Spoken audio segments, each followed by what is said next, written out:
परम शांति, परम शांति, परम शांति भैया। सभी का स्वागत है, परम स्वागत है स्पिरिचुअल पॉडकास्ट विद आनंद की ये नई यूट्यूब चैनल पे। जैसे कि आप जानते हैं कि हम डेली चर्चा करते हैं नई नई आत्माओं से, उनकी स्पिरिचुअल जर्नी को हम चर्चा करते हैं। तो आज हमारे साथ जो है हरशरण कौर जी कनाडा से आए हैं। परम शांति। यस, तो हम उनका दिल से धन्यवाद करते हैं। धन्यवाद करते हुए उनका स्वागत करते हैं अहमदाबाद की स्टूडियो में, परम शांति स्टूडियो में। परम शांति। तो आज वो हमें अपनी जर्नी शेयर करेंगी कि कैसे वो अध्यात्म में आगे बढ़ी और धीरे धीरे जो है उन्होंने स्व परिवर्तन की ओर अपना कदम बढ़ाया। तो स्वागत है और शुरू करते हैं परम शांति। तो बताइए कैसे आपका बचपन में कैसा जीवन था, कैसे अध्यात्म के जर्नी शुरू हुई? बचपन में मेरा जीवन खास तो मुझे याद नहीं, लेकिन अगर मैं कहूँ कि 5-6 साल से, तो जब मैं स्कूल में जाती थी तो उस समय मतलब ज्ञान में आने से पहले मैं सिख धर्म में थी। अच्छा जी। और अब तो कोई धर्म नहीं है, अब बेहद का धर्म है, बेहद की आत्मा है जी। तो उसमें मुझे मेरे इष्ट थे जो मुझे बहुत अच्छे लगते थे। उस समय मुझे नहीं ज्ञान था कि ये इष्ट है मेरे, तो मैं उनके मुझे बहुत ही अच्छे लगते थे। क्यों अच्छे लगते थे मुझे पता नहीं। अच्छा। पर मैं जैसे क्लास में भी जैसे लंच टाइम हुआ करता था तो छोटे बच्चों को आंखें बंद करवा के बिठा देते हैं ना। हाँ। तो मैं वैसे बैठ जाती थी तो वो मुझे, हमारे घर में एक पिक्चर थी वो मेरी आंखों के सामने आती थी। अच्छा। मतलब मुझे लगता था कि हाँ ये मुझे अट्रैक्ट करते हैं, मुझे बहुत अच्छा लगता था। तो 1-2 बार मेरी क्लास टीचर भी थी, उन्होंने मुझे बताया, मुझे नई फीलिंग कि आप मुस्कुरा रहे हो। अच्छा। तो वो कहने लगी कि क्यों मुस्कुरा रहे हो बेटा। तो मैं बोलती नहीं थी, बहुत कम, बोलती ही नहीं थी। मतलब कभी मैंने अपनी मम्मी को नहीं कहा आप मुझे खाना दे दो, मुझे भूख लगी है, या मैं थक गई हूँ, या मुझे चुप रहती थी, बिल्कुल चुप रहती थी कि कुछ कहती नहीं थी। मतलब बिल्कुल साधु स्वभाव की, कुछ दे दिया तो खा लिया, नहीं दिया तो कभी कहा ही नहीं कि मुझे भूख लगी है। मतलब बहुत संतुष्ट रहती थी, जैसे मेरे घर के बताते हैं। तो उसके बाद वहाँ से थोड़ी सी थी, उसके बाद मैं थोड़ी सी बड़ी हुई तो मुझे कृष्ण जी में बहुत ज़्यादा इंटरेस्ट था, मुझे बहुत अच्छे लगते थे। बीइंग सिख भी, वैसे ये इसमें मेरे माता पिता का सहयोग, उन्होंने मुझे कभी रोका नहीं। तो मैं खुद ही छोटी सी थी, खुद जन्माष्टमी बनाती थी कि घर में झांकी बनाती थी। कॉपियाँ फाड़ देती थी गत्ते। अच्छा। तो उनकी वो झूला बना लेती थी। और डांट भी पड़ती थी कि क्यों फाड़ा है, तो पर फाड़ के बनाती थी ज़रूर। तो एक भावना थी, बहुत भावना थी। और फिर झांकी बना लेती थी। फिर मम्मी से बोल कर कि आप ना वो प्रसाद बनाओ। तो मम्मी बोलती कि हमारे कड़ा प्रसाद होता है ना, तो भाई वो आप कड़ा प्रसाद बनाओ। तो मम्मी कहते थे मैं वो बनाती हूँ। मैंने कहा नहीं वो नहीं। अच्छा। मुझे क्या पता नहीं कैसे मुझे ये नाम पता था, अंदर पता था कि सत्यनारायण की कथा का जो प्रसाद बनता ना, आप वो बनाना है। अच्छा। मुझे कड़ा प्रसाद नहीं चाहिए। अच्छा। तो उसमें वो जो केले डालते हैं, सूखा आटा भूनकर। 1-2 बार तो उन्होंने बनाया, बाद में कहते कि मेरे पास टाइम नहीं है। तो मैं खुद ही किचन में जाके, अब मुझे पता नहीं मैं क्या करती थी, कच्चा पक्का, पर वो मैं करती थी। अच्छा। मतलब मेरी बहुत भावना रहती थी अपने सभी फ्रेंड्स को बुलाना कि मेरे घर में झांकी, बहुत प्यार से। तो ये कब अट्रैक्शन हुआ मुझे पता नहीं लगा। बहुत अट्रैक्शन था। फिर मैं मंदिर जाती थी स्पेशल, बावजूद सबके कहने के। लाइन पे लगती थी झूला झुलाने के लिए, बिना झुलाए घर पे भी नहीं आती थी कि करना ही है मुझे, बहुत था। उसके बाद मेरा अपना जीवन थोड़ा सा रहा, क्योंकि अब यहाँ पर मुझे पता नहीं कहना चाहिए या नहीं, क्योंकि घर में मैं दूसरी लड़की थी। अच्छा। और इंडियन मेंटालिटी जो है, खास करके जो रहती है पंजाबियों की, तो बीइंग उसके साथ मुझे लगता था कि मेरे पास इन्फीरियरिटी कॉम्प्लेक्स होता है। था या नहीं मुझे नहीं पता, लेकिन था मुझे लगता। तो मैं बड़ी अपने आप में दुखी सी रहती थी। भाई बहन भी दबा देते थे अच्छी तरह से कि हाँ ये दूसरे नंबर पे घर में रहता था ऐसे। तो अच्छा, ओके। तो मैं कभी अगर कोई मेरा गला भी घोट रहा है ना लड़ाई में, बच्चे जैसे, मैं कभी रिफ्यूज़ नहीं करती थी, कभी छुड़ाती थी नहीं अपने आप को कि मतलब मुझे ना करना नहीं आता था। और मैं बोलती नहीं थी और कभी कंप्लेंट नहीं करती थी किसी भी बात से। फिर धीरे धीरे मैंने स्कूलिंग की और कॉलेज में मेरा एडमिशन हुआ दिल्ली के गार्गी कॉलेज में ही। अब पता लग रहा है कि वो गार्गी सीता माता के जो गुरु थे, और वो जो याज्ञवल्क्य के साथ जिन्होंने, हाँ वो उनके नाम पे वो कॉलेज था। जी। और वहाँ पर मैंने हिंदी ऑनर्स में एडमिशन लिया। अच्छा। Being honours. तो 3 साल में वहाँ पर, मतलब जब एडमिशन लिया था तो सब बोलते थे कि इससे क्या फ़ायदा है, हिंदी का क्या फ़ायदा, आप कुछ और कीजिए, आप साइंस कीजिए। ये वैसे मैंने आर्ट्स ही की थी तो साइंस में सवाल नहीं होता जाने का। हिस्ट्री कीजिए, पॉलिटिकल साइंस कीजिए। मुझे हिंदी में इंटरेस्ट था तो मैंने हिंदी ही ज्वाइन किया। उसमें पढ़ाई में हमारी ज़्यादातर जो सिलेबस में था भक्ति मार्ग था। तो वो मुझे इतना इम्प्रेस करता था भक्ति मार्ग में, जैसे मीरा, तुलसीदास, मैंने वहाँ पर सिलेबस में रामायण पढ़ी और भगवत गीता पढ़ी, श्लोक, मतलब सारे नहीं, जितने सिलेबस में थे और जितनों के मैं अर्थ कर सकती थी। और उस समय तो ये था कि मार्क्स अच्छे आएँ और जितनी कोटेशंस डलेंगी उतने सीधे सीधे नंबर मिलेंगे, क्योंकि लिटरेचर में लिखना बहुत पड़ता है और अगर हम कोटेशंस डालते हैं तो वो जल्दी मार्क्स मिल जाते हैं। तो उस चक्कर में मैंने बहुत कोटेशंस को याद किया और कब वो अंदर जाती गई मुझे पता नहीं लगा। और ऑफ कोर्स भगवान की ऐसी कृपा हुई कि फिर मेरे कॉलेज में मैंने टॉप किया अपने में, हिंदी ऑनर्स में। लेकिन वो जो चीज़ें थी ना अंदर चलती चली गई, कबीर, मीरा, तुलसी, सभी भक्त पढ़ डाले। तो इतना इंटरेस्ट हो गया, जब पास आउट किया ग्रेजुएशन तो मैंने फिर मास्टर्स स्टार्ट कर दिया कि मुझे हिंदी में ही मास्टर्स करना है। उसमें और भी मज़े आने लगे कि एकदम गहराई होने लगी। अब जिनको हम थोड़ा थोड़ा पढ़ते थे वो डीप में उनमें जाने लगे, तो आध्यात्मिक मेरी तरफ हो गया और मैं उन चीज़ों को ना इम्प्लीमेंट करने लगी। अच्छा, करने ही लगी कि जैसे मुझे कबीर की बानी पढ़ती थी सिलेबस में, तो उसमें ये था कि रोज़ आपको ना अपने आप को रात में देखना चाहिए कि आप क्या करते हैं।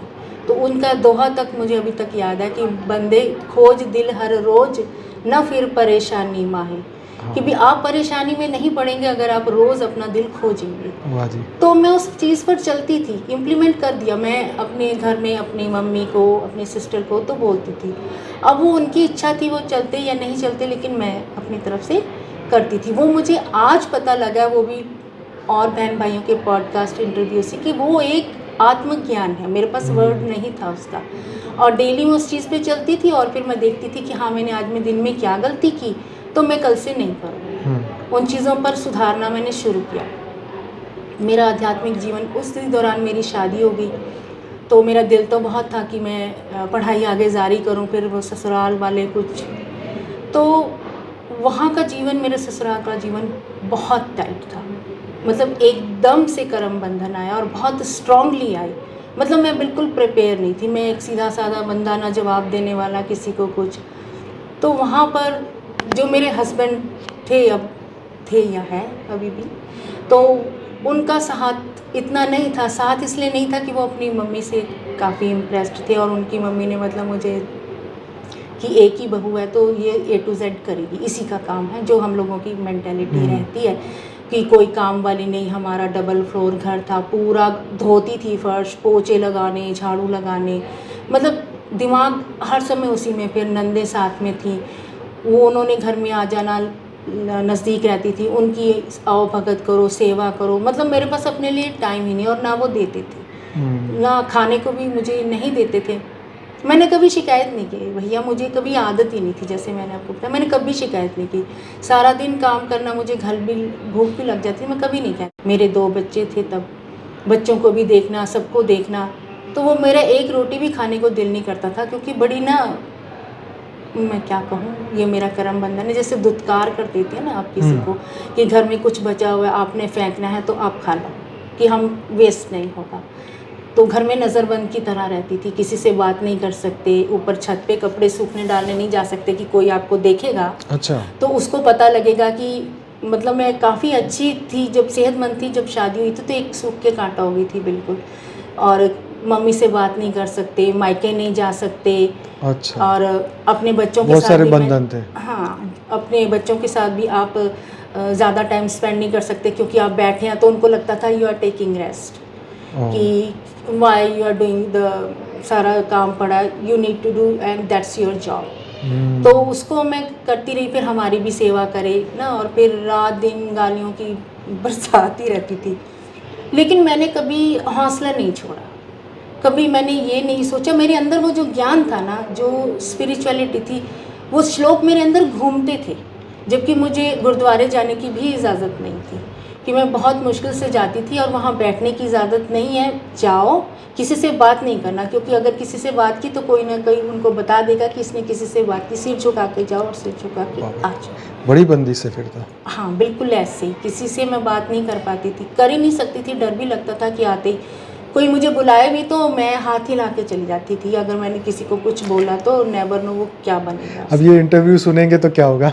अब उनको वो है नहीं ना इस अध्यात्म में, अच्छा। उनको पता भी नहीं है। मेरे हस्बैंड को इतना पता है कि कुछ मैं सेवा करती हूँ, क्योंकि अच्छा। अभी भी घर का ऐसे ही है, तो दिन बुजुर्गों की सेवा में है घर में। अच्छा। और फिर मेरे पास रात होती है, तो रात में पहले तो शुरू में सब कहते थे कि क्यों आप जागते, तो मैं फिर एक ही आंसर था कि अगर आपके घर के किसी काम में प्रॉब्लम नहीं हो रही है तो रात तो मेरी है ना, नींद मेरी है, मेरी मर्जी, मैं सोऊंगी या जागो। तो हस्बैंड मेरे वैसे भी नाइट तो 2:30-3 बजे आते हैं। ठीक है, अगर मेरा काम थोड़ा बचा है तो बाद में भी कर लेते हैं, नहीं तो तब तक ख़त्म करके। कई बार तो ऐसा था वो दरवाज़ा खोल के छुप जाते हैं, दुबक जाती हूँ मैं बिस्तर के अंदर कि भाई मैं सो एक्टिंग भी कर लेती हूँ कि हिलती भी नहीं हूँ, सांस भी नहीं लेती कि मैं अभी लेटी हूँ।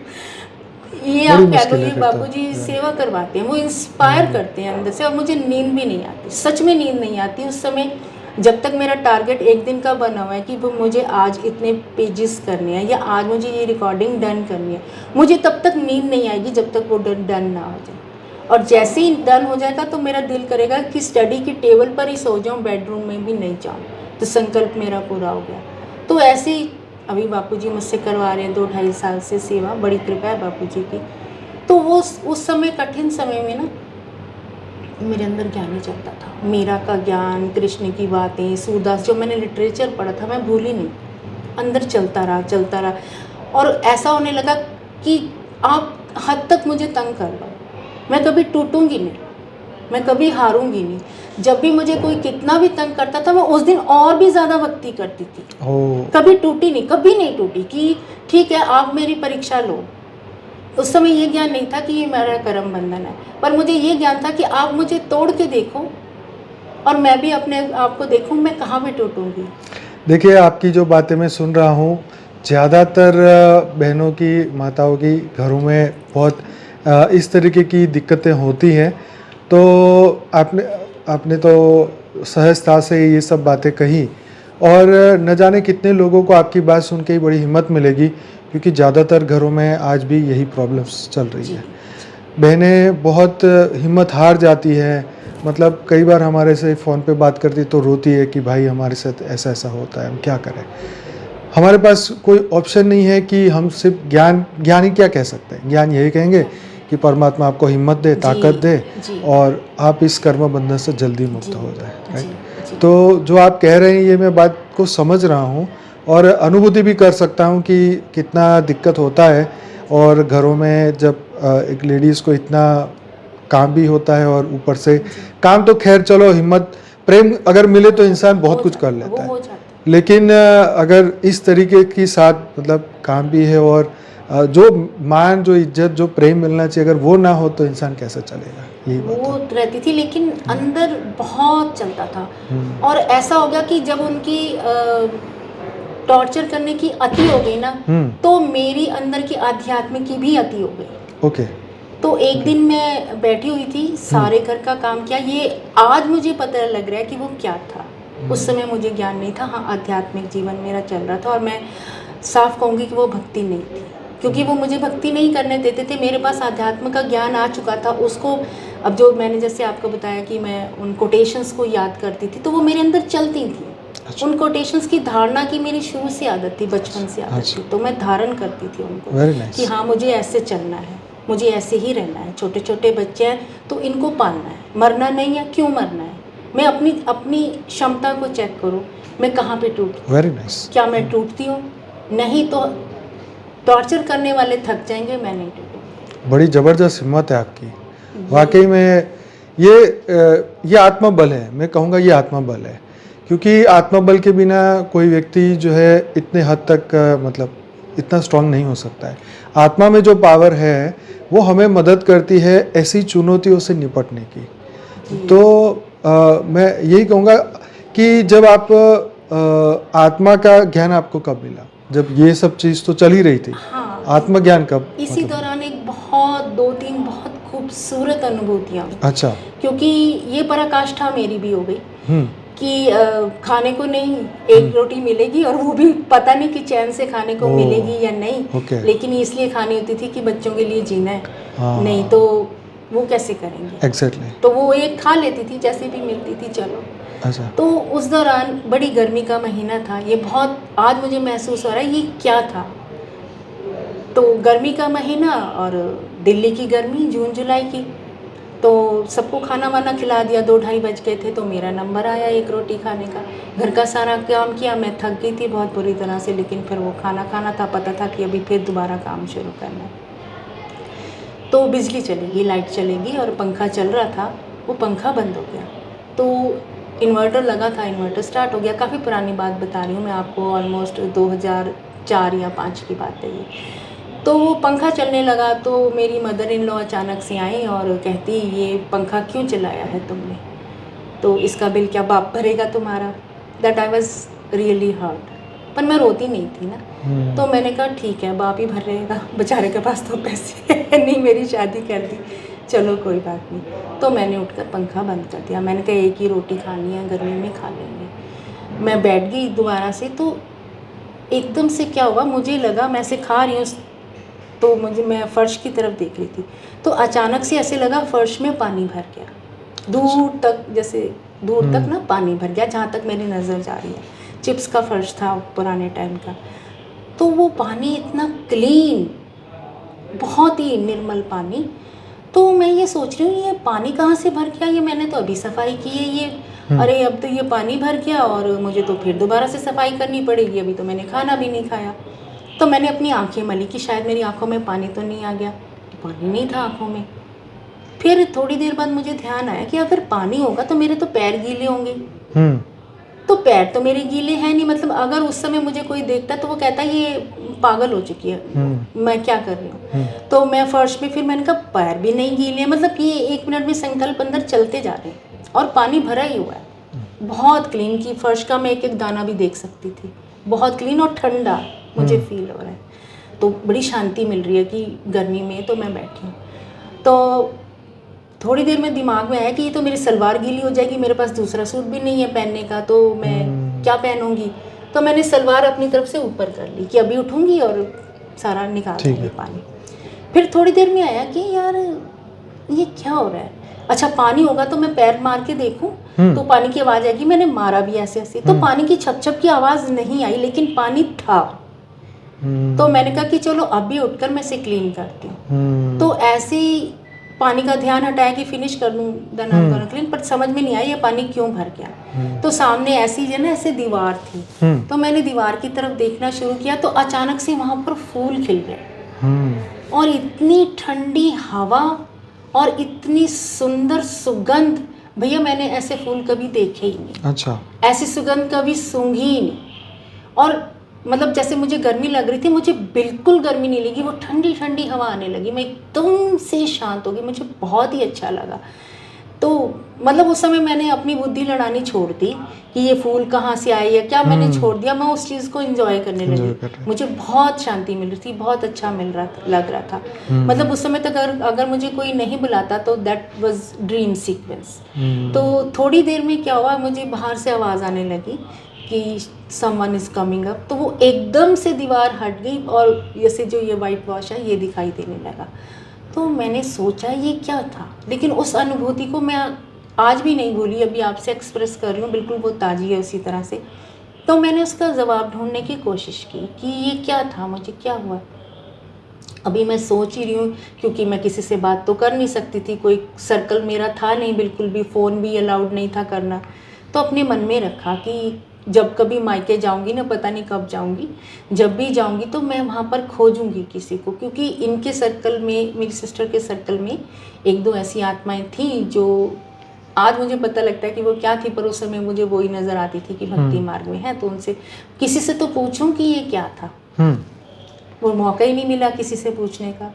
इसी दौरान दूसरी भी अनुभूति बहुत अच्छी हुई कि मैं इसी तरह से अपने अंदर वो इस ज्ञान चलाती रहती थी और इसी ड्रीम सीक्वेंस को याद करती रहती थी। अब तो नहीं वो रियलिटी लगती है। तो मैंने देखा कि एक मंदिर है जिसकी दीवारें नहीं है, मतलब मैं उसको एहसास कर सकती हूँ कि ये मंदिर जैसा है, लेकिन दीवारें उसकी नहीं है और वो ब्रह्मांड में जा रहा है। क्योंकि बचपन में मैं अपनी सिस्टर से पूछा करती थी कि ये जो तारे हैं ना, ये तुम गिन सकते हो? तो ये कहती थी ये कैसे गिन सकते हो? मैंने कहा नहीं, अगर गिनना शुरू करोगे ना तो गिन भी सकते हैं, कुछ तो उस समय दिखाई भी देते थे, पॉल्यूशन इतना नहीं था, तो गिन भी सकते हो आप। तो मैं गिनती थी, ये सो जाती, तो मैं गिनती थी, तो गिने कहाँ जाते हैं, कोशिश करती थी। या फिर हम कभी गुरुद्वारे जाते थे अपने पेरेंट्स के साथ, तो गुरबानी में एक लाइन आती है कि नानक नाम चढ़दी कला तेरे भाने सरबत का भला। तो ये जो सरबत का भला, ये मुझे बहुत अट्रैक्ट करता था कि ये सरबत, मुझे इतना मीनिंग समझ में नहीं आता था। तो मैं अपनी मम्मी से पूछती थी कि मम्मी ये क्या होता है, ये सरबत का भला क्या होता है? तो बताते कि हाँ सबका भला हम मांगते हैं। मैंने कहा ये तो बहुत अच्छी बात है ना, सबका अपना क्या सोचना, सबका सोचना। या फिर उसमें अरदास में एक और लाइन आया करती थी कि नानक नाम जहाज है चढ़े सो उतरे पार। पर्टिकुलर जहाज वर्ड बोला जाता था। तो कभी ऊपर एरोप्लेन जाता था तो मैं अपनी सिस्टर को पूछती थी ये वो वाला जहाज है जो बोलते हैं कि जिसमें चढ़ जाते हैं, तो वो कौन सा नाम का जहाज होता है? तो ये कहती यही होता होगा, इसी पे चढ़ते होंगे। मैंने कहा ये एरोप्लेन होता है, मतलब इसमें कैसे चढ़ते हैं और ये पार कहाँ पर जाता है? ये मेरे क्वेश्चन होते थे कि वो पार कौन सा होता है। कि मतलब एक कंट्री से, इतना ज्ञान ही नहीं था तब तो, बहुत छोटे थे ना 6-7 साल के, कि दूसरी कंट्री में जाता, और फिर इंडिया में भी इतना नहीं था। तो ये मैं पूछती थी, तो इन बातों के इनके पास कहती कहाँ सिर खा रही हो मेरा, चुपचाप खड़ी रहो। तो पर मेरे अंदर ये सब क्वेश्चन चलते थे कि वो कौन सा जहाज है, या वो सरबत का भला कैसे करते हैं, ये रहता था मेरे अंदर। मतलब आज मैंने जब सबके सुने तो मुझे पता लगा कि हाँ ये मेरे अंदर था, ये मैं क्वेश्चन करती थी, मैं भूल गई हूँ लेकिन मेरे अंदर था।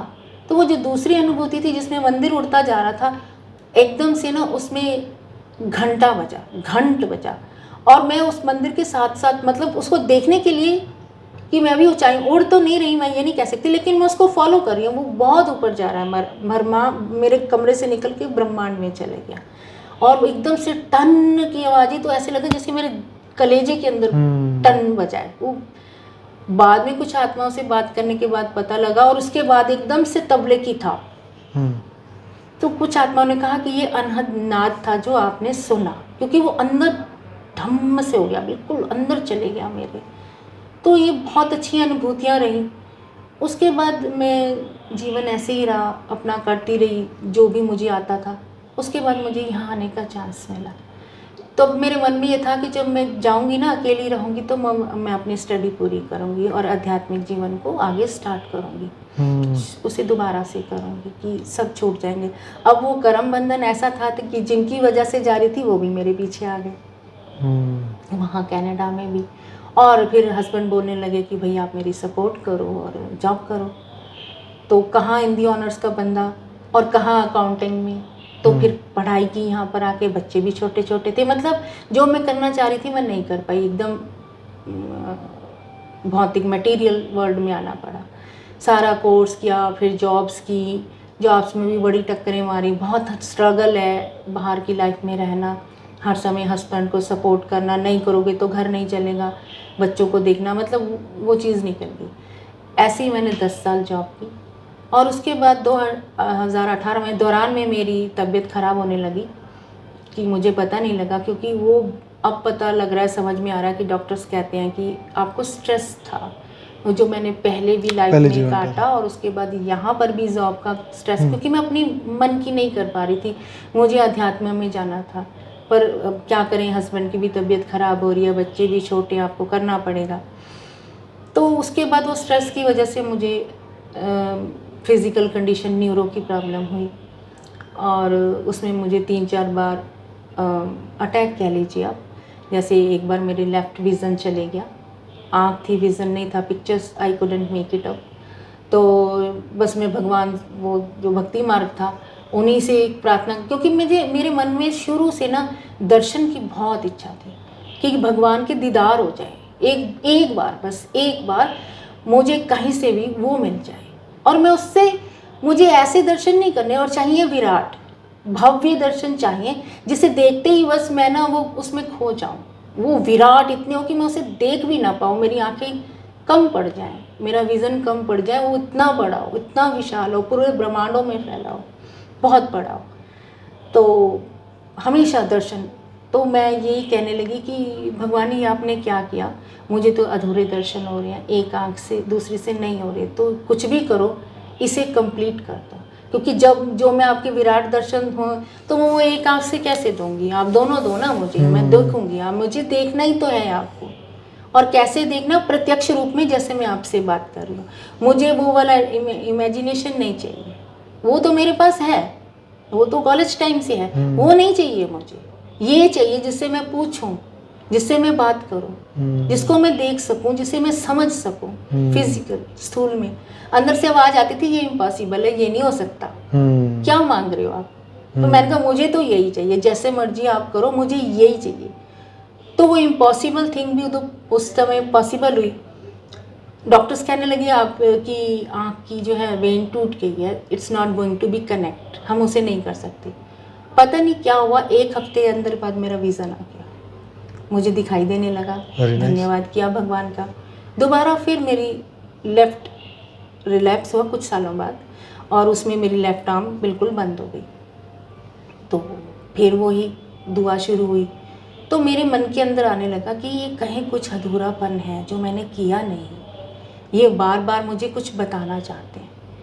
प्यास अब और भी ज़्यादा बढ़ गई कि दर्शन नहीं करने हैं, बस सब कुछ करना ही नहीं है। मैं कहीं भी जाऊं, मुझे सब जगह ना वही भगवान के दर्शन में ढूंढने लगी, पत्तों में, फूलों में, सैर करने जाऊं तो वहाँ दिखाई दे, सब जगह। पर मैं यही कहती थी मुझे ये नहीं चाहिए, ये तो है मेरे पास, मुझे साक्षात चाहिए, वो आए, बस मुझे वो ही चाहिए।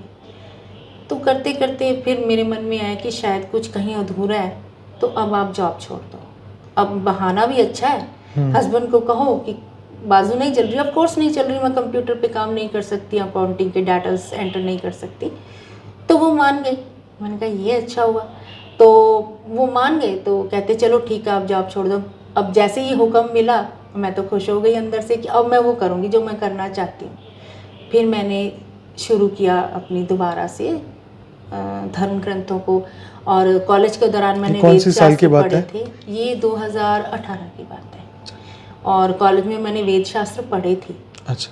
थोड़े थोड़े पढ़े थे मैंने, काफ़ी कुछ पढ़ा था उस समय, बहुत मुझे पता लगा इन चीज़ों का कि कैसे। मैं ये नहीं कहूँगी कि सारे पढ़े, लेकिन जितने सिलेबस में थे, जितना भी पढ़ा पूरे मन से पढ़ा, अंदर जाता गया। तो फिर मैंने 2018 में मेरे मन में आया कि अब मुझे वापस जाना है। ये कब संकल्प आया मुझे नहीं पता कि मुझे जाना है। वो संकल्प ये हुआ कि भगवान तो आ नहीं रहा, मैं तो पुकार पुकार के थक गई, तो वो नहीं आ रहा तो मैं जाऊं फिर। अच्छा। मिलना तो मुझे है ही है, मुझे वो ही चाहिए साक्षात, मुझे और कुछ नहीं चाहिए। वो तो जो सब दुनिया देखती मुझे वो नहीं चाहिए। अब जाएं तो अंदर कबीर का दोहा जो याद थे वो अंदर घूमने लगा कि आए न सकूं तुझ पे और सकूं न तुझे बुलाए। मैं तुझे बुला भी नहीं पा रही और तुझ पे आ भी नहीं पा रही, तो फिर वो क्या रास्ता है जो मुझे लेकर जाएगा। तो मन में आया कि भाई जितना सुना था भक्ति मार्ग में भी बस संन्यास कीजिए आप। तो ये गुरबाणी का असर थोड़ा सा था कि संन्यास जीवन अच्छा नहीं है। क्या करोगे जंगल में, ग्रस्त में रहना चाहिए।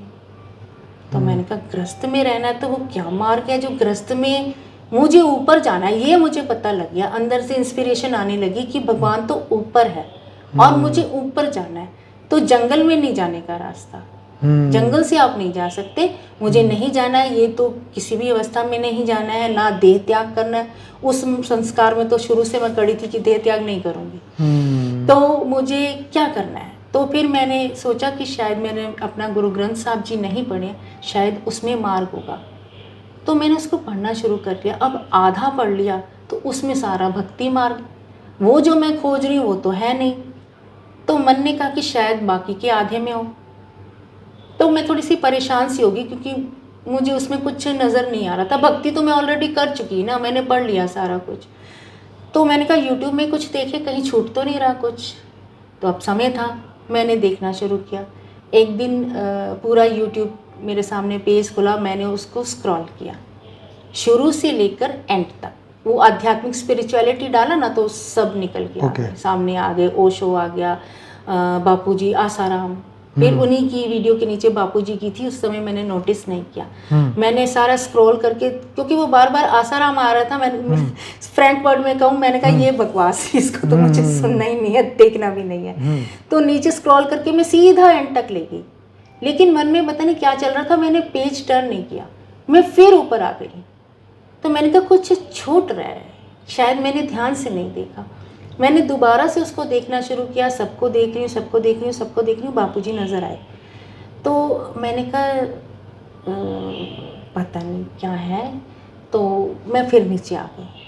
अब फिर मैंने पेज टर्न नहीं किया, मैंने कहा कुछ छूट रहा है, कहीं कुछ छूट रहा है मुझसे जो मुझे दिखाई नहीं दे रहा। अब फिर स्क्रॉल ऊपर किया, फिर भी देखती जा रही हूँ, नहीं दिखा। फिर तीसरी बार जब डाउन आई ना आसाराम बापूजी की, मैंने कहा यहाँ पर ही है कुछ, मैं कुछ छोड़ रही हूँ, ये क्या है। उसके नीचे ओशो की थी, तो ओशो को तो मैं भूत मानती थी क्योंकि उसकी आंखें बहुत बड़ी बड़ी। मैंने कहा ये नेगेटिविटी, ये कुछ और ही है, इसको नहीं मुझे देखना सुनना। मैंने कभी सुना भी नहीं था उसके बारे में, पर उसकी शक्ल से मुझे नेगेटिविटी आती थी, तो मैंने उसको कभी ऑन नहीं किया। तो आसाराम जी के बारे में मैंने बता चुकी हूँ, मैंने कहा इसको तो मैंने देखना नहीं। उसके नीचे ना फिर बापूजी की वीडियो थी, मैंने कहा ये बंदे के इसका स्वरूप बड़ा वाइट है, बहुत वाइट है, और बापूजी की दाढ़ी भी वाइट है, बाल भी वाइट है, कपड़े भी वाइट है। तो मैंने कहा इसको देखना चाहिए, मतलब ये तो अट्रैक्शन हुआ मुझे। और उसके नीचे फिर मैंने टाइटल पढ़ा, तो वीडियो थी क्या पति पत्नी में पिछले जन्मों का संबंध होता है। मैंने कहा ये वीडियो का टॉपिक तो मैंने आज तक कहीं देखा ही नहीं, और ना मैंने ऐसे सुना है कि ऐसे लिखते हैं। ये तो फिर लोग ज्योतिषी के बाद चले जाते हैं ना पूछने, हमारी कुंडली देख लो, ये कर लो, वो कर लो। तो मैंने कहा ये तो कहीं सुना ही नहीं है, वीडियो में ऐसा टाइटल कभी आया ही नहीं यूट्यूब में। तो मन में कहा कि चलो, अब वो जिज्ञासा अंदर थी कि ये मेरा पति कौन मुझे मिल गया जहाँ मैं फंस गई हूँ। ये जिज्ञासा था क्वेश्चन कि भाई ये वाकई कहीं पिछले जन्म का तो नहीं है ये जो मुझे इतने पापड़ बेलने पड़ रहे हैं। मैंने कहा ये अंदर था इंटरेस्ट, मैंने कहा इसको खोल के देखना चाहिए। तब मैंने इसको खोला। जब खोला तो उसमें बापूजी कृष्ण की 16,108 रानियों के बारे में बता रहे थे, और वो तो मुझे पता था कि मैंने कॉलेज में पढ़ा था, मुझे पता था कि कृष्ण की 16,108 रानियाँ थीं और उन्होंने इतनी शादियाँ की थी। ये मेरे पास ज्ञान था, तो मैं ट्रस्ट करने की कोई वजह नहीं था। शास्त्र की बात है वो तो। जी, मैंने उसको ट्रस्ट किया, और पता नहीं क्या हुआ उस समय कि मुझे बापूजी की एक एक अक्षर ऐसे अंदर जा रहा था और सारा समझ में आ रहा था। तो मुझे लगा कि ये तो कॉम्प्लिकेटेड भी नहीं है, पर पता नहीं है अनंत भैया, वो ऐसे अंदर जा रहा था ना कि जैसे, मतलब मैं उसे जानती हूँ, मुझे सारा पता उस वीडियो के बारे में, जबकि मेरे लिए नहीं। तो वो जो एक खोली तो फिर नीचे स्ट्रिंग भी खुली, तो बस उसी वो घड़ी थी और आज की घड़ी है। 1 सुन, 2 सुन, 3 सुन, सुनते सुनते सुनते सुनते मैं रात को मुझे नींद ना आए, मैं वो डाल के बैठ जाऊं बेड में, सुनती रहूं सुनती रहूं, नींद उड़ गई। सुबह दिमाग में आता था कि सुबह उठ के खाना कैसे बनाऊंगी, मैं ये सुन रही हूँ, दिल नहीं करता था वीडियो बंद करने का। मैं बंद करती थी तो मुझे ऐसे लगता था कि बंद वीडियो में भी जैसे बापूजी की जो फोटो है जहाँ पर मैंने स्टॉप किया, वो आंखें झपका रहे हैं, मुझे देख रहे हैं। तो मुझे लगता था मैं पागल तो नहीं होगी कि ये क्या हो रहा है, बिल्कुल ऐसे झमकाते। तो मैं चेक करती थी फ़ोन में, ये कहीं ऑन तो नहीं है, बंद ही है ना, बंद है फ़ोन, लेकिन बापूजी अपनी पलकें झपका रहे हैं, मुझे देख रहे हैं। सुबह में फिर शुरू हो जाती थी वो ही करना, घर के काम करने, डाल लेने ईयरफोन, करते रहना, लगे ही रहना इसी चीज़ में। मुझे होता था प्यास जैसे होगी, ये भी सुन लूँ, वो भी सुन लूँ, ये भी सुन लूँ, कोई वीडियो मैं छोड़ नहीं पाती थी। ऐसे करते करते उसी लिंक्स में मुझे एक वीडियो मिली, वो थी बेहद के परम धाम की यात्रा। उसमें जो मैंने 2003 या 4 में जो अनुभव किया था पानी का या ऊपर का, बापूजी वही बता रहे थे। वो कह रहे थे कि जो परम तत्व का जल होता है वो गीला नहीं होता, और उसमें आपको पानी की आवाज़ नहीं आएगी, लेकिन आप उसकी अनुभूति करेंगे कि ये पानी है। मैंने कहा यही तो है वो, मैं इतने सालों से ढूंढ रही हूँ इस क्वेश्चन के आंसर, ये किसी के पास नहीं है, ये वही है। बापूजी को तो मैं पहचान गई, तो मतलब उस समय तो बिल्कुल ही ना डाई हार्ट फैन कि बस। और जब मैंने वीडियोस और भी सुनी तो मुझे ऐसा लग रहा था मैं संपूर्ण होती जा रही हूँ, कि मुझे अधूरी थी मैं, जैसे कई जन्मों से अधूरी थी, अब मुझे ज्ञान मिला, मैं पूर्ण हो रही हूँ। जैसे कोई पानी का खाली गिलास हो, उसमें आप पानी डालते जाएंगे, वो भरता जाएगा भरता जाएगा भरता जाएगा, मैं भरती जा रही हूँ, रोज़ भर रही हूँ, रोज़ भर रही हूँ, रोज़ भर। और ऐसी कोई वीडियो नहीं थी जो मुझे समझ में नहीं आ रही थी, सब समझ में आ रही थी, सब समझ में आ रही थी, बिल्कुल अंदर एक बार में ही अलाइन होती जा रही थी, मतलब नो डाउट का क्वेश्चन ही नहीं था। फिर ऐसे करते करते मैंने मतलब तकरीबन एक हफ्ते में शायद 150-200 वीडियोस, उससे भी शायद ज़्यादा सुन लेती, देख लेती। मैं सुनने में ज़्यादा ध्यान देती थी क्योंकि काम कर रही होती तो देख कम पाती थी, तो सुनाई सब सुनाई देता था, वो अंदर सब जा रहा था। फिर मुझे 2-3 महीने बाद मैंने एक नेपाली की वीडियो देखी जिसको ट्रांसलेट किया था हमारी किसी बहन ने, नेपाली में बनाया था। तो मेरे मन में इच्छा हुई कि शायद ये पंजाबी में भी होंगी। तो मैंने सर्च किया तो 2 या 3 वीडियोस मुझे काफ़ी पुरानी थी, वो पंजाबी की मिली। मैंने कहा इसमें तो और कुछ है ही नहीं, तो वीडियोस तो बहुत बनी हुई हैं। तो अपने आप ही मन में संकल्प आया कि मैंने पंजाबी पढ़ी हुई है, मैं लिख भी सकती हूँ, बोल भी सकती हूँ, ऑफ कोर्स मदर टंग है तो बोल भी सकती हूँ, समझ में भी आती है, तो क्यों ना फिर मैं ये ट्रांसलेशन का काम करूँ। उस समय मुझे ये नहीं पता था कि ये सेवा, और बस संकल्प आया। तो मैंने अंकुर भाई से कांटेक्ट किया, मैंने कहा अगर आपकी आज्ञा हो तो आप मुझे अपने टीम का हिस्सा बनाइए। तो वो कहते टीम तो नहीं है, आप सेवा करना चाहते हैं, हमें खुशी है कि आप सामने से पूछ रही हैं, तो कभी आपने किया? मैंने कहा की नहीं है, ये जब भगवान कराएगा तो कर लेंगे, यही बोला मैंने। तो फिर मैंने कहा आप बता दो कैसे करते हैं। तो उन्होंने मुझे बताया कि आप स्क्रिप्ट बनाइए, इस तरह से कह दिए। फिर वो अपने आप ही कैसे बनती गई, और फिर अंदर संकल्प आया कि यही तो मेरा काम था, यही मुझे करना था, मैं इसी के लिए आई हूँ, इसके अलावा मेरा और कोई काम नहीं है, मुझे यही करना है। अपने आप ही अंदर पता लगने लगा कि यही करने के लिए मेरी जन्म हुआ था। इतनी देर से मैं दूर सी, अब वो अट्रैक्शन जो था, वो तलाश थी, तकरीबन ख़त्म हो चुकी थी उस पॉइंट पे आके। तो अंदर संकल्प आया, अब वीडियोस तो सुनती थी कि जब तक परिवर्तन ना हो या जब तक मैं ट्रांसफॉर्म ना हो जाऊं, ये सेवा मैं करूँगी। बापूजी मुझसे, मैंने अंकुर भाई को बोला, मैंने कहा आपने मुझे ये सेवा देनी है कंटिन्यूसली, छोड़ना नहीं है। कहते आप करो, छोड़ेंगे नहीं। बस उसके बाद ऐसी लगन लगी, फिर मन में बड़े बड़े संकल्प आने लगे कि वो बुक भी ट्रांसलेट, वो कहते आप अकेले कर लोगे? मैंने कहा बस अब आप छोड़ ही दो, जो से होगा बापूजी करवाएंगे। मैंने छोड़ दिया बापूजी पर। अब जब पेन उठाती तो मुझे ऐसे लगता था मुझ पर ना स्पॉटलाइट चलती है, स्टडी मेरी है और मैं वहीं पर अकेले रात को काम करती हूँ, तो ऐसे ही लगता है जैसे स्पॉटलाइट मुझ पर लगी हुई है और पेन मेरा जैसे कोई हाथ पकड़ के मेरा चलाता है, मैं नहीं चला सकती उसको। वो कहाँ से ज्ञान आ रहा है, क्या हो रहा है, मुझे नहीं पता। लिखती जा रही हूँ, लिखती जा रही हूँ, और जब वो चैप्टर पूरा हो जाता है, जितना संकल्प किया, उसके बाद फिर नींद आती है, तब तक नहीं नींद आती। इसी में बापूजी ने मुझसे बेहद की परम ज्ञान वाली ट्रांसलेशन वो भी करवाई। फिर अभी लाइफ इन मल्टीवर्स, अभी यहाँ आने से पहले भाई जी को सेंड किया है। मुझे कहा कि मैंने आने से पहले उसको बापूजी करवा दे, बेहद की आत्माएं आएंगी तो उनको फिर कुछ मिलेगा। चले, ये तो बहुत ही बढ़िया हुआ कि भाई एक और भाषा बढ़ गई जी। अब वो बुक तैयार हो गई है और अंकुर भाई जी के पास अंडर प्रोसेस है। जी जी, तो वो भी सबको अभी जल्दी शॉर्ट टाइम में पहुंचाएंगे सबके साथ, पहुंच जाएगी वो भी। जी जी जी। तो आध्यात्मिक यात्रा अभी तक मेरे यही रही है और ज्ञान में आई हूँ। मुझे बहुत खुशी है और बहुत सेटिस्फेक्शन है और संपूर्णता होगी। अब मुझे लग रहा है मुझे कुछ आगे भी नहीं कुछ चाहिए, बस done, I am completely done. कुछ चीज़ की और तलाश नहीं, किसी चीज़ की ज़रूरत नहीं है। सेटिस्फेक्शन बापूजी की कृपा से बहुत शुरू से ही थी, जितने में था उतने संतुष्ट। मैंने कभी कुछ सोचा नहीं, किया नहीं। ऐसी मेरा लाइफस्टाइल भी बहुत सिंपल रहता था। कुछ हो भी गया कि सामान ही नहीं मिल रहा तो फिर क्या करेंगे, लेकिन मैं रही सिंपल, संतुष्ट रही। और ज्ञान में आई तो बहुत सारी अनुभूतियाँ भी हुई, बहुत अच्छी अच्छी। कुछ शायद मैं बता भी ना पाऊँ, क्योंकि मुझे नहीं लगता कि मेरे पास उन अनुभूतियों के लफ्ज़ हैं जी, कि वो इतनी डीप अनुभूतियाँ हैं कि वो बस बेहद के तो लफ्ज़ होते ही नहीं ना। और जब हम ज्ञान की ट्रांसलेशन में होते हैं तो वो जो बापूजी करवाते हैं ना, तो वो अनुभूति मेरे अंदर कैसे जा रही है, मेरे अंदर ज्ञान कैसे जा रहा है, कैसे इम्प्लीमेंट हो रहा है। बहुत सी बातें अभी मैं आश्रम में आई हूँ, वो पता नहीं कैसे मेरे खून के अंदर घुल मिल गई हैं। मतलब मुझे पता नहीं लगता मैं कैसे उनको बोलती हूँ, मुझे खुद नहीं पता लगता कि वो मैं बेहद का ज्ञान में कैसे ट्रांसलेट करती हूँ, जबकि आप कहेंगे कि मैं बहुत नई आत्मा हूँ। और जब बापूजी ने मुझसे काम शुरू करवाया था तो सारी 2000 से ऊपर वीडियोज़ है, मैंने सारी नहीं सुनी थी।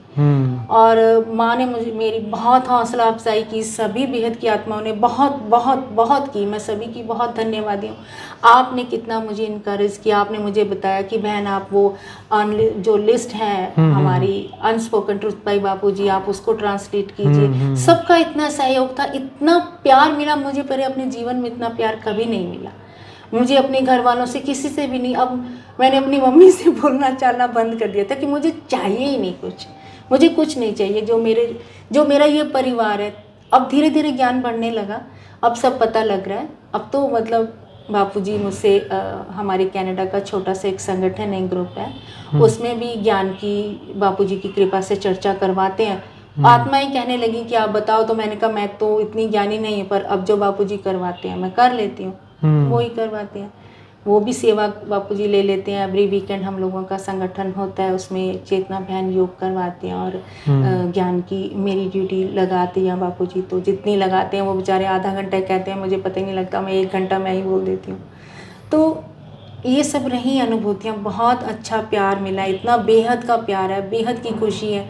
यहाँ पर आए आश्रम में, मुझे लग ही नहीं रहा, दिल्ली के आश्रम में भी नहीं बापूजी, मैं तड़प रही थी बहुत ज़्यादा कि कब दिल्ली पहुँचूंगी। जब आत्माओं को देखती थी, सुनती थी, हम गए दिल्ली के आश्रम में, कहती थी बापूजी आप मुझे कब बुलाओगे, मुझे कब बुलाओगे, आपने मुझे क्यों नहीं चांस दिया, मैं आप ही को तो ढूंढ रही थी, क्यों मुझे बाहर खड़ा कर दिया। लेकिन बापूजी ने बड़ी कृपा की, अब मुझे बुलाया बापूजी ने। अच्छा, एक इंसिडेंट अभी अनुभूति में मैं आपको बताती हूँ, most recent and very strong.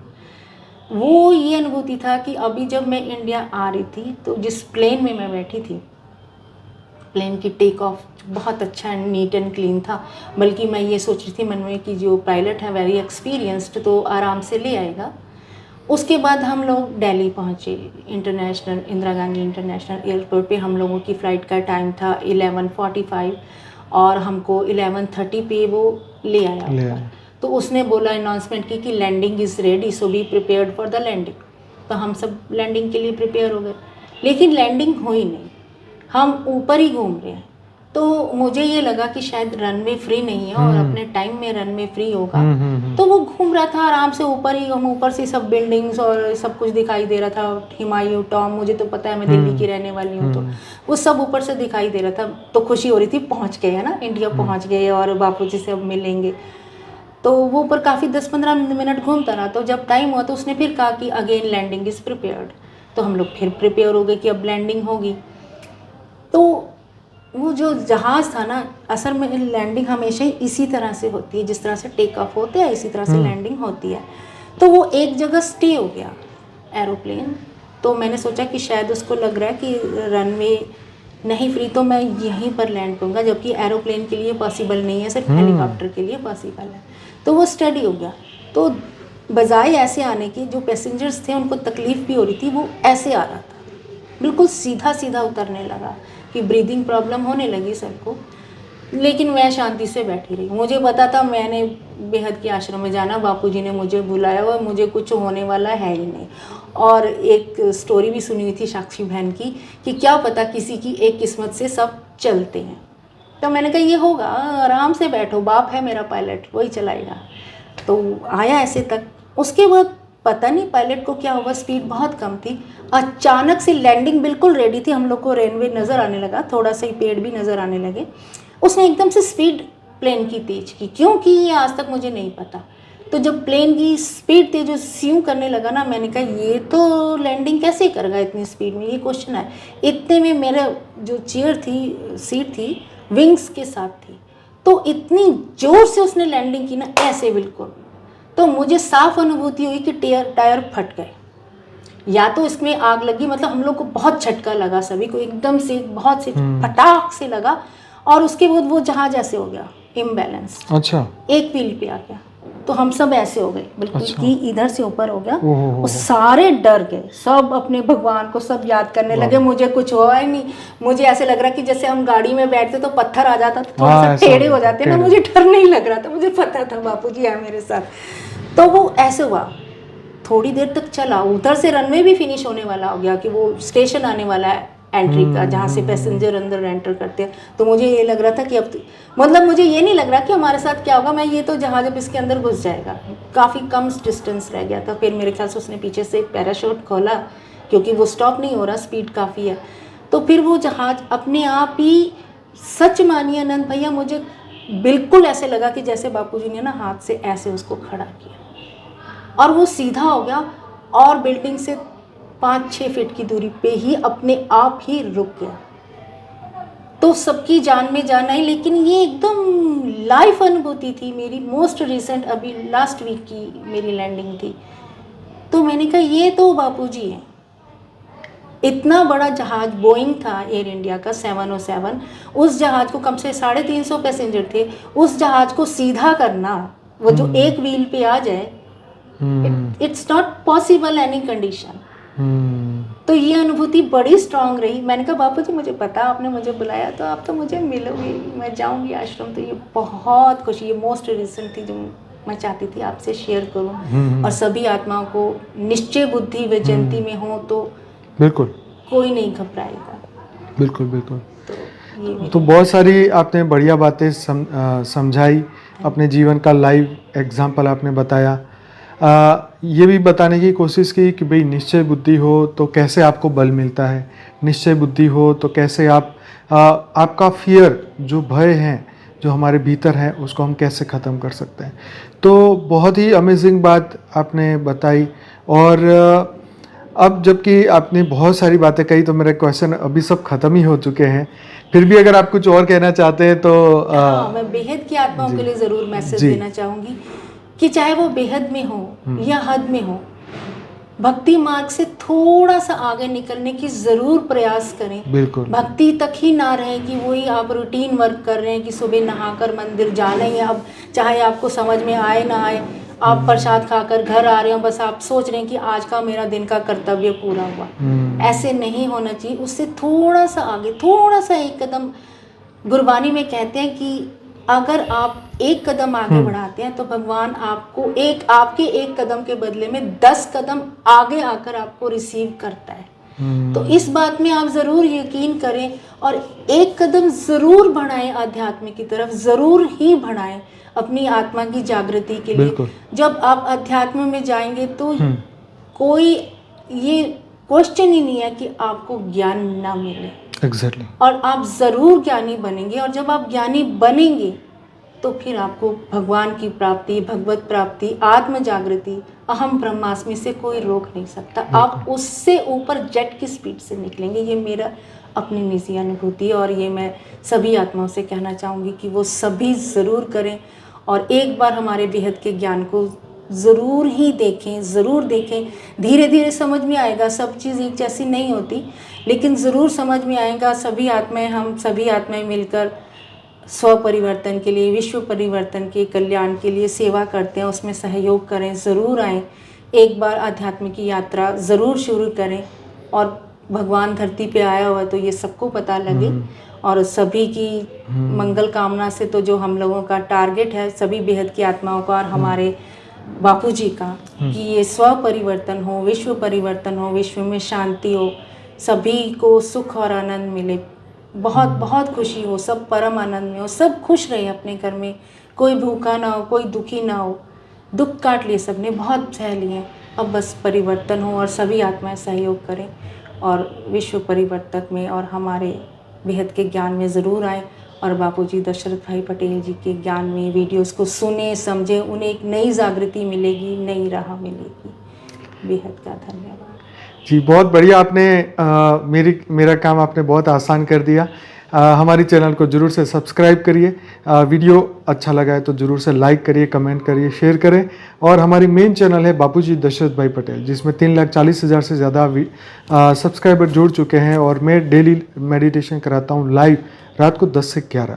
अगर आप सुबह करना चाहते हैं तो साक्षी की एक मोटिवेशन चैनल है, परम शांति मोटिवेशन एंड मेडिटेशन चैनल, जिसमें सुबह 5:30 से 6:30 बजे आप लाइव मेडिटेशन कर सकते हैं।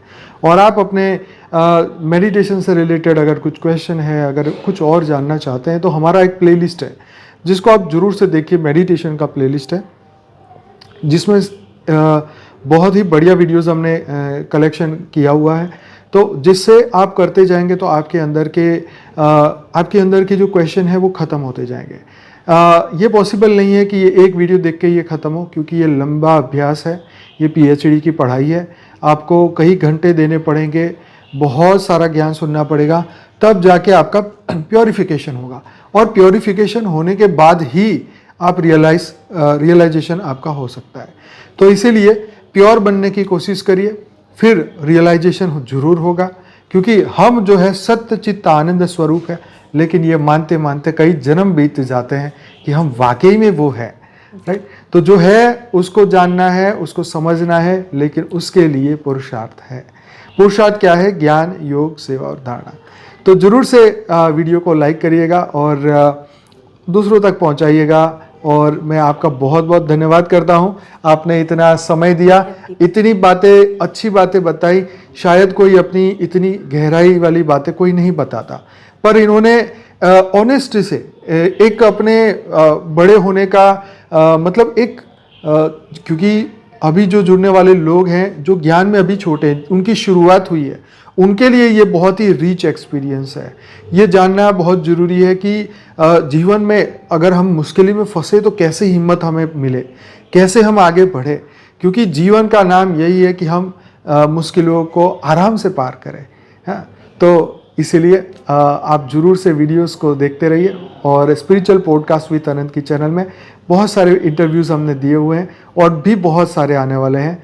तो आपका बहुत धन्यवाद। बहुत धन्यवाद भाई जी, आपका बेहद की परम महाशांति, बेहद की परम महाशांति जी। बेहद की परम शांति सोचो, बोलो परम शांति। Join us daily for live meditation, 10 p.m. to 11 p.m. on YouTube Live. Subscribe now. Website www.paramshanti.org. Email us anant@paramshanti.org. Like, share, subscribe. Join today. बेहद की